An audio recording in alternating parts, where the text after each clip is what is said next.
বাবা আল্লাহ কয় যদি আমার নবী তোর পক্ষে দোয়া করে, যদি আমার হাবিব তোর পক্ষে দোয়া করে, আমার আল্লাহ কয় লাওয়াজাদুল্লাহা তাওয়াবার রহিমা, অবশ্যই আমি আল্লাহকে পাবে তওবা কবুলকারী।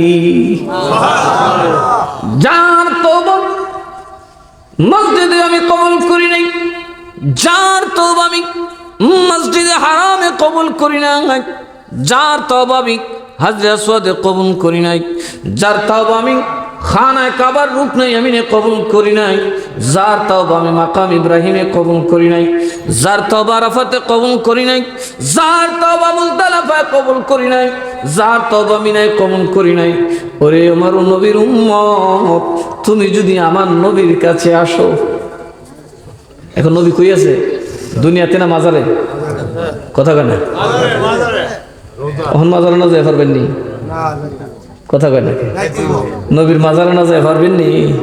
তাহলে মাজার ছাড়া উপায় আসেনি? তো যারা কো মাজারে যখন বেদাত কহল আলোক কি লাগছে নি? গুনার মাফ করার লাগবে না, বুঝতে হবে। কিন্তু কেউ কি নবীর মাজারে না যায় এরকম আছে কেউ? আমরা দেশে বইয়া বইয়া সালাম বইয়াও দেয় না, খারুয়া দিলে তো বেদাত কয়, ওখানে সবটি খারুয়া খারুয়া নবীরে সালাম দেয়। আসসালাতু ওয়াসসালামু আলাইকা ইয়া রাসূলুল্লাহ, সাল্লাতু ওয়াসসালামু আলাইকা রাসূলুল্লাহ। কিও এখন কেমনে দেওতে কোন তো নবী সামনে, কই নবী সামনে আমার দেখাও। কথা কয় না এক বেটা ভরদার ইবাদত যেই কথা লন্ডন তো এক কথা আমি দেখি কোনো কথা কয় না। রাসূল বরজখির জগতে চলে গেছেন, আমেরিকাতে থাকলেও তুমি ফোনে কথা কন যে একটা দেখা যা খবর যে মা ঘুরতে রয়েছে বাড়ির বাজত দেখা যায়। তো আপনি আমার কি বুঝান? বাংলাদেশ থেকে সৌদি আরবের দূরত্ব কত দূর এটা তো বোঝা যায়, উনা যায়, দেখা যায়, ফোনে ফানে কথা কন যায়, খবরের ভিতরে কেটা কেমন আছে কইতে পারেন না, তো এটা তো আরো দূর। না দেওয়া যায় বাংলাদেশ আইলে হয়তো কোমরে ধরা আইলে আডুব ব্যথা ফালতু হতো হলে টানাটানি করে কথা না কে। তাহলে নবীর সালাম দাঁড়াই দল কি কর? ওই মসজিদে নবীতে যারা যায় জিজ্ঞেস করি উমরা হাজিরা গেছে সব খারুইয়া খারুইয়া। আসসালাতু ওয়াসসালামু আলাইকা ইয়া রাসূলুল্লাহ, আসসালাতু ওয়াসসালামু আলাইকা ইয়া সাইয়্যিদি ইয়া হাবিবাল্লাহ। কারণ জানে গো ওইখানে বসলে আর গুনাহ মাফের কোনো সম্ভাবনা নাই। বেয়াদবি তো বেয়াদবি। এই জন্য সুন্নিরা বাংলাদেশও তাহে না, যেহান তাহে খারুইয়া নবীর সালাম দেয়। কথা কয় না খেয়ে তো নবী আমরা লেঙ্গুর মদিনাত না হেন বাংলাদেশও সুজই আছে, আর এরা ওইখানে গেলে সুজা হয়। কথা কয় না খেয়ে এখানে কোথা দেখবেন সারা দুনিয়া থেকে লেঙ্গুর হিসা লই আনবো, লাড়ি একটা দেখলে দেখবেন থলে দেয় গেছে গীতারে চাষা হন গীতা কোনো সব কেন উপরে তুললে বেজাল আছে তো না করে তো বালা মানুষ না, বাড়ি মারবো তোমার কোমর ভেঙে গেল। কথা কয় না খেয়ে বলেছে না, কথা কোনাকে বলেছে না। মাশাআল্লাহ নামাজ রোজা করে মদিনা দেখাই আনছি কিছু কি লাই আইছি বুঝে না তো ব্যাপারটা না, আমার দৌড় দৌড় তোরে ঠিক করে নেওয়া লাগবো বুঝছি, কিছু বরকত লইয়া যা, সোজা মানুষ। আল্লাহ সবাই মদিনা দেখার তৌফিক দাও। রাস্তে কোন মদিনার বাড়িতে যাওয়ার দাম কত? আমার আল্লাহ বলেন লাওয়াজাদুল্লাহ, গ্যারান্টি দিলাম রে আমি আল্লাহ রে ভাই তাওয়াবান, তোর গুনাহ মাফ তওবা কবুলকারী। যত বড় গুনাহ গোনাকে পৃথিবী কেন অনেক আসমান জমিনে কোথাও যা তওবা কবুল হবার নয়, আমার নবী যদি তোর পক্ষ থেকে মাফ চায় আমি আল্লাহ বিনা শর্তে মাফ করে দিন। শুধু যে মাফ করবো তাই নয় রে, শুধু যে মাফ করবো তাই নয়, রহিমা আমি তোর গুনাহগুলাকে নেকিতে পাল্টায়া দিব। সুবহানাল্লাহ কইতেন না? মনে বড় আশা ছিল যাব মদিনায়, মনে বড় আশা ছিল সালাম আমি করব গিয়া, সালাম আমি করব গিয়া নবীর রওজা মনে বড় আশা ছিল মদিনায়, মনে বড়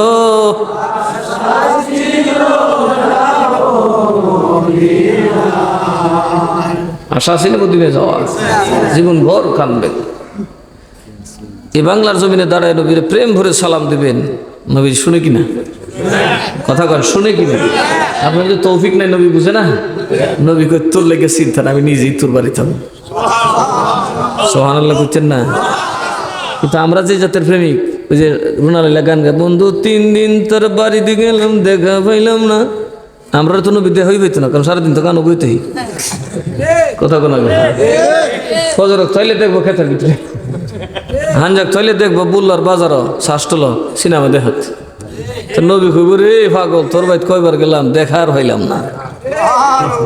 কথা কয় না কে না? সিনেমার ঘরে নবী যাইব তোমরা দেখতে, কিন্তু আজকাল সব দিকে বইতে হয়।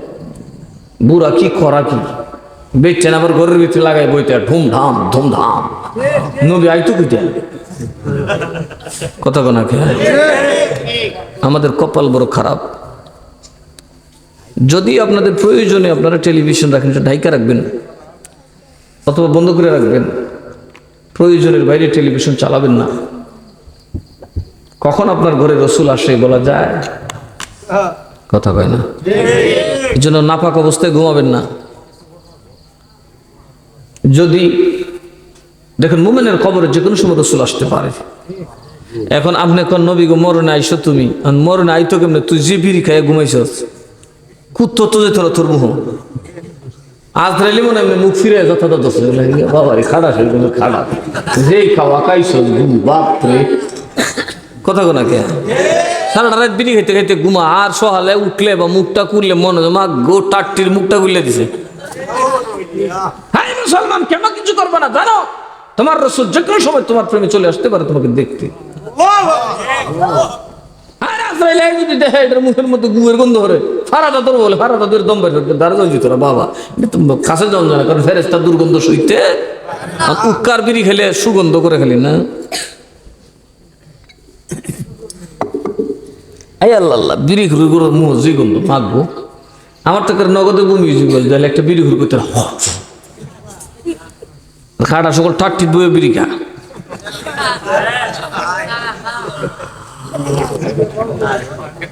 বিড়ি খাওয়া সারবেন নিও কথা বলে, বিড়ি খাওয়া সারবেন ন রাতে মুসওয়াক করে ঘুমাবেন। বলা যায় না রসুল আপনাকে দেখতে আসতে পারে। এরাইতে ঘুমা ল্যাংডা স্যাংডা ওই উদুম বুদুমে বইতে।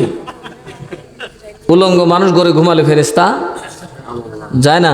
নবী যাবে ঘুম নেই, রাতে ঘুমানোর সময় কাপড় শালীন পরবেন, কারণ মুমিনকে যে কোনো সময় নবী আসতে পারে। দরুদ পড়ে কাইন্দা ঘুমাইলে যে কোনো দিন নবী চলে আসবে। আরে মিয়া সুদ করবে এটা, দরুদ ছাড়া ঘুমাইতো না। আগে খাইতো আর কি সুদ খাইতো, তওবা করছে না। তওবা করলেও আল্লাহ কবুল করছে না, তাই না? অজো গেছে, কত দৌড়া হয়েছে। আজরাইলে কত তুই যাস কই? অজো যাই কত, তোর টাইম থাকলে না যাইতে, তোর বেল তো শেষ। সুদ করা থাকে মারি কত আশা করে রওনা দিছিলাম নবীর দরবারে যাবো, নবীরে সালাম দিব আর মাফটা লিয়াম। ভাই তুই একটু সারস না, কম আমার ভাই বুই ডাকলেন খাওয়াইত না। রুহুটা একটু অস্তে নিস কোনো, তুই সুদ কুর ফারাদা ধরে নিব মোহ বন্ধ হরে। চেহারাটা বিকৃত হয়ে গেল। সঙ্গী সাথীরা তারা ফালায় চলে গেল। ছেলেটা কয় হারে আমি কই যাবো, আমার বাপরে আমি তুই কই যাবো। সন্তান মরুভূমির মধ্যে তাবুতে কান্দে, আল্লাহ তোমার নবী কি দেখে না গো? ও মদিনার নবী আপনি কি দেখেন না? আমার বাপ আপনার বাড়ির মেহমান, আজকে এমন জায়গায় পড়ছি, বাপ তো মরছেই। আমি নিজেও তো কখন জানি হায়নার খাবার হয়ে যায়। কত শিয়াল কুকুর, জঙ্গলি কুকুর জানোয়ার হুক্কা হুয়া করতেছে, হাঁক ডাক দিতেছে। যদি আইসা ঢুকি বাঁচার ক্ষমতা নাই, কিন্তু আল্লাহর কসম মরতে পারি আব্বারে ছেড়ে কই যাও। সুবহানাল্লাহ কইতেন না? আর তোমরা ফহিনীর হুতাই একটা আঙ্গা ঘুরি মার বাপের কেন তোরা আসিনি না? বুড়া বুন্নির বাত নাই কথা কেন?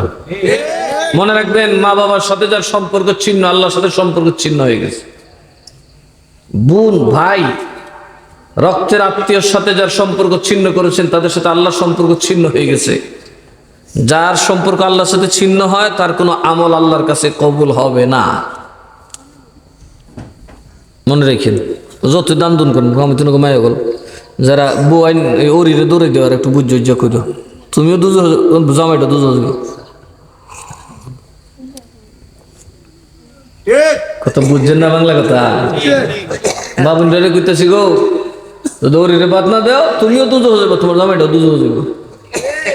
আর ওরিরে বাদ না দিয়ে লাম্বা ভাঞ্জা হিন্দা তবলি হয়ে যাও, রুস হয়ে যাও, ফিরের দরবার যায়, ঘোরার ডিম কুস্ত হইতো না। কারণ তুমি আল্লাহর সাথে সম্পর্ক ছিন্ন করে ফেলছো। কথা বলেন, শ্বশুর শাশুড়ির সাথে সম্পর্ক ছিন্ন করা, কার সাথে সম্পর্ক ছিন্ন করা? মা বাবার সাথে সম্পর্ক ছিন্ন করা, কার সাথে সম্পর্ক ছিন্ন করা? ভাইয়ের সাথে সম্পর্ক ছিন্ন করা, কার সাথে সম্পর্ক ছিন্ন করা? তো যে জামাই বউ আল্লাহর সাথে সম্পর্ক ছিন্ন করছে এরা নামাজ খুব বেশি বেশি কবুল হইব, তাই না? কবুল হইব না? কবুল হবে না। সাবধান করে দিই মা বাপ রে, খালি মা বাপ দিকে মানুষের বাদ খাওয়া না, লজ্জার কাম আছে। গাড়ি চাক্কা খালি গাড়িতে দৌড়াই লিগা লাগাইছে না, গাড়ির আলগি দৌড়ে রাখে কথা কর। আবার গাড়ির চাক্কা যে বানাইছে খালি দৌড়ে না, দৌড়ে রাখে না, এর মধ্যে সাইজ আছে, এটা স্প্রিং করে যাতে তোমার ফিট বাড়ি না লাগে।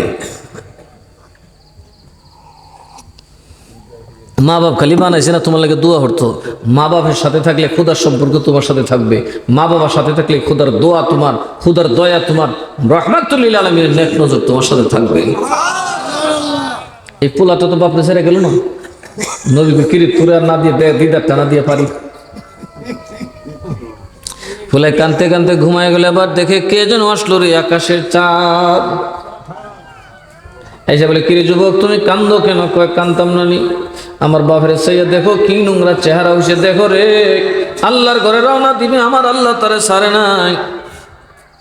বলে মুখটা খুল, তুমি আর দেখছো না, যে দেখছে উল্টা দূর দিছে আর বকছে আমার বাপের। বাপ জানি কি ভাব করছো, কয় না মানুষ, কয় কি কয় না, মরার পরে বেহাসে হয়ে গেলে মানুষ হাট বড় করবো, মা গো কোন কাম জানি করে তুই গেছেন, মাইক গো বুহলে জানি কোন ভাব করছে। কথা বল, চর্চা করছার দরকার নাই ভাই, তুমি মুসাফির করতে গেছো, দেহ লাগবে না, যাও বাবা। আরে খুল মুখটা উঠে, উনি হাতটা যখন মুখের মধ্যে দিলেন চেহারা মুনাব্বার হয়ে যায়, আলোকিত হয়ে যায়। বলে টেনশন করিস না, তোর বাপ জান্নাতে যাবে। যুবক কদম জড়ায় কয়, কে গো তুমি? দরদি সঙ্গের হাজিরা চাইরা চইলা গেল। কে তুমি? আমার বাবারে দেখ না, হাত দেওয়া মাত্র নুরানি চেহারা হয়ে গেল।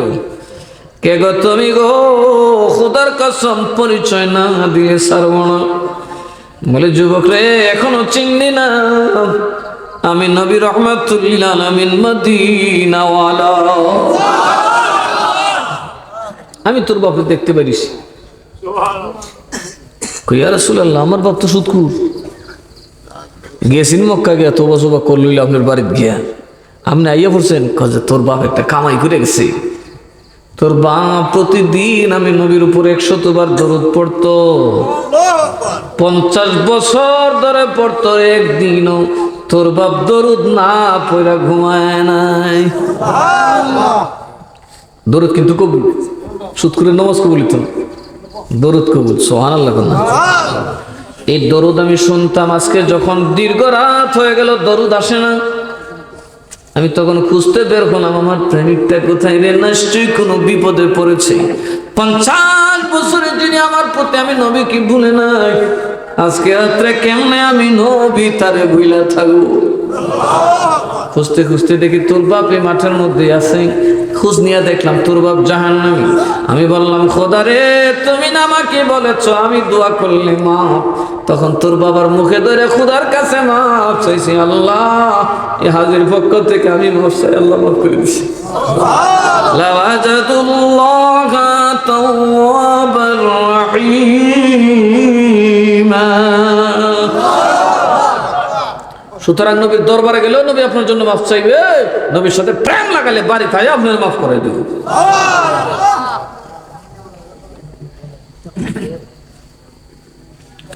নবীর মাজার শরীফ, মাজার কিন্তু শানে বলা হয় রওজা। কথা বলুন ঠিক না ঠিক? মূলত মাজার, সবচেয়ে বড় মাজার হচ্ছে নবীজির কবর শরীফ, ঠিক না ঠিক? সবচেয়ে বেশি মানুষ জিয়ারত করে, 24 ঘন্টা যেখানে জিয়ারত চলে।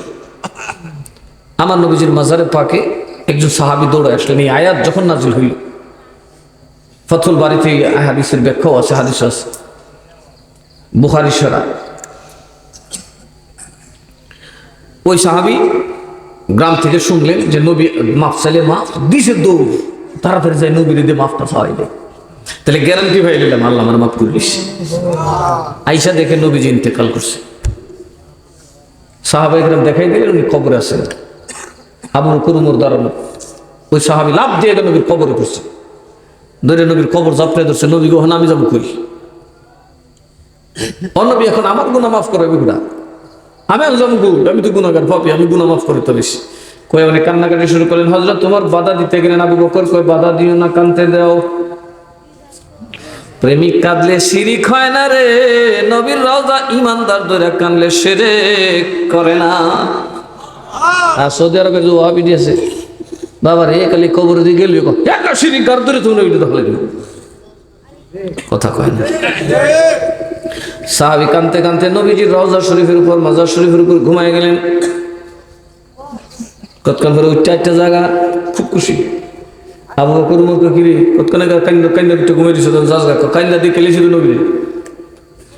ওরে ভাই কাঁদতে কাঁদতে যখন ঘুমাইলাম, খাবের মধ্যে দেখি আল্লাহ নবী আমার দায়িকা কই, পাগল রে নিরাশ হইস না, আমি তোর গুনাহ মাফ করাইয়া দিছি, কিয়ামত পর্যন্ত এখানে ঘুমায়া ঘুমায়া গুনাহ মাফ করাবো। নবী গ্যারান্টি দিয়েছেন, আমার কবর যারা জিয়ারত করবে তাদের জন্য সুপারিশ করা আমার জন্য ওয়াজিব। তার মানে যদি গুস্তাখে রাসূল না হন, নবীর সামনে বেয়াদবি না করেন, আশা করা যায় নবী সবাইকে মাফ করাই দেবে। নবী সবার জন্য আল্লাহর কাছে মাফ চাইবে। তাহলে নবীর জিয়ারত না করলে উপায় আছে? তখন তো মাজার, তো নবী তো কবরে, তো মাজারে গেলে লাভ আছে না নাই? আরো জোরে কোন আছে না নাই? রহমত পাবেন, মাফ হয়ে যাবে, নামাজ কবুল হয়ে যাবে, রহমত পাবেন। এবার আসুন আউলিয়ার খবর। আউলিয়াদের তফাৎ অনেক উপরে। শুধু মুমিন মুসলমান যারা দ্বীনের জন্য শহীদ হয় অথবা দ্বীনের উপর থেকে থেকে চলেন, আউলিয়া যারা দ্বীনের কাজ করেন, কথা কন ঠিক না ঠিক? আমার কোনো চাকরি আছে? কথা কোন চাইলে কোনো চাকরি পারলাম না, করতাম। তো দ্বীনের কাজ যে করি পয়সা লাগে না, কেমনি আই করি না, মেহনত করুন লাগে। সারাটা দিন বই রিসি না শ্রীনগর, এরপরে আইসি ওয়াজ।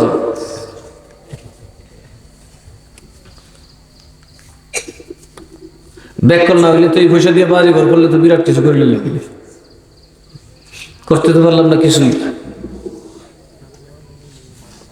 আটকা মরে লেগে তোমরা যদি টেহাটো না দো, জিহুদ ফরবো বিহুদ। আশা করি না, করি কার? আল্লাহর। কারণ তোমরা কেউ থাকবা না, আল্লাহ থাকবে।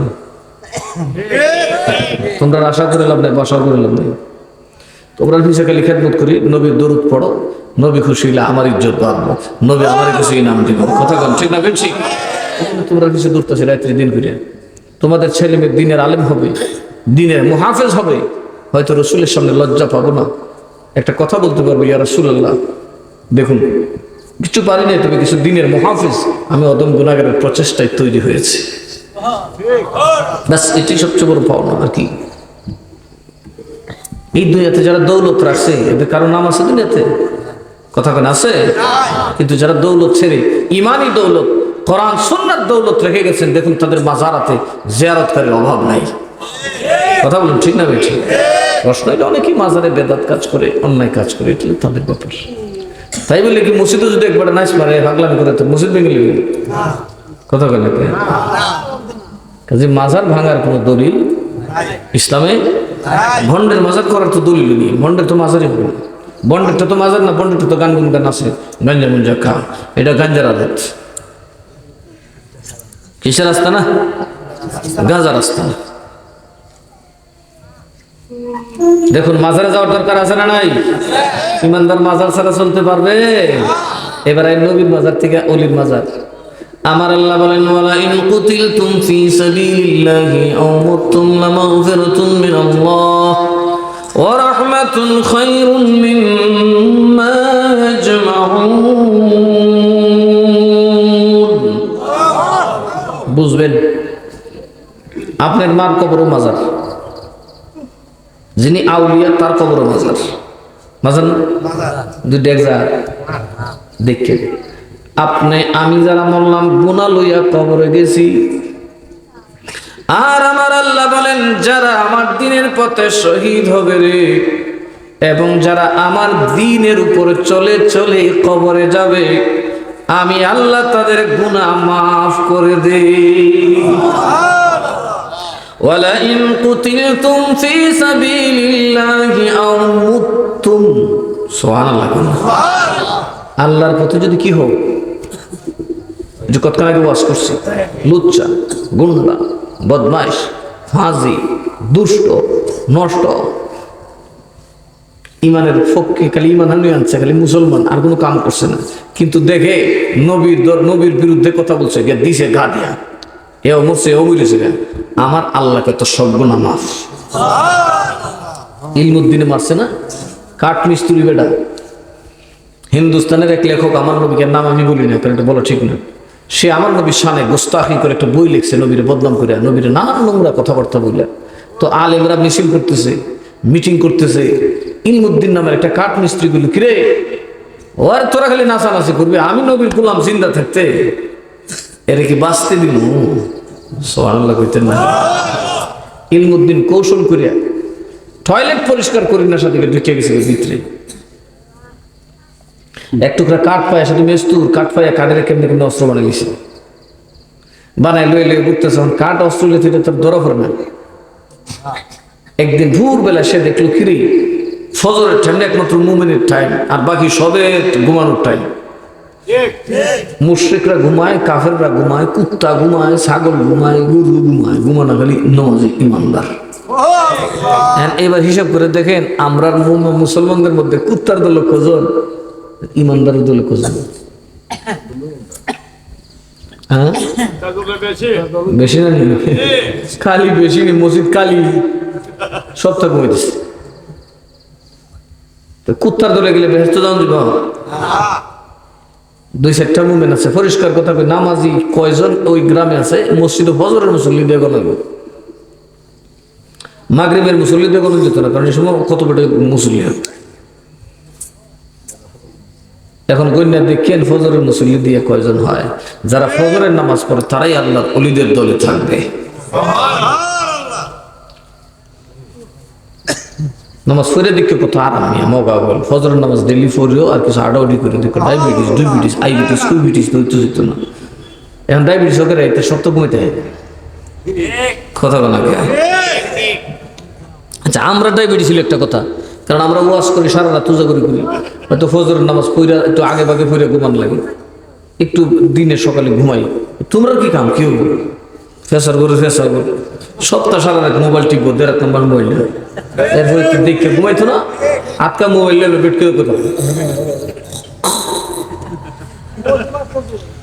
বাজে ওই ফজর তো বউ যদি খালি কম উড়ুন নেই ওই দেখি মানুষ হয়েছে না, শয়তানি বুথের লাভ না অবস্থা কথা কথা। আমি একদিন এক ঘরের বাজু মানে ফজর নামাজ পড়তে যাইতেছি, ঘরের ভিতরে দিয়ে জমায় ঘুমাইছি, এটা ডাক দিচ্ছে নামাজ পড়তো, আমার কুদ্দা উঠছে, লুঙ্গি সুঙ্গি খুললে লেগেছে বৃষ্টি রেখে কেতার তো লুঙ্গি গুলো কোথায় না টাকা দিয়েছে। আফসোস এই মুমিন মুসলমানের জন্য আফসোস, জেফতের সময় জেফতে না গেলে পরে কি জেফত পাওয়া যাবে? জান্নাতি হওয়ার টাইম, আল্লাহর রহমত বিতরণের সময় হচ্ছে ফজরের সময়। ওই সময় যদি আমরা ঘুমাই তো আল্লাহর রহমত পাওয়া যাবে? কথা কেন পাওয়া যাবে? ফজর নামাজ পড়বেন নি মন চাইলে আমার লসন আল্লাহ ফজর নামাজ পড়বেন, অনেক শান্তি পাবেন, মাথা ঠান্ডা হয়ে যাবে। পাগল তো এখন ফুল এখন বেশিরভাগ পাগল করে, এটা সারাদিন ঘুমা কথা বলা।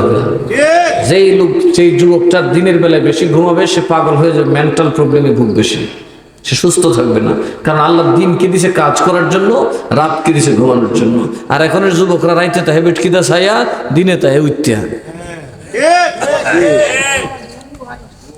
কালি ফির সাহেবের ধরে তাবিজ চালি কি লাভ? নিজে যদি বান্ড খারাপ হয়, এই বান্ডর মধ্যে তাবিজ দিলে কোনো লাভ হচ্ছে না, তাবিজও নষ্ট হয়ে যাবে।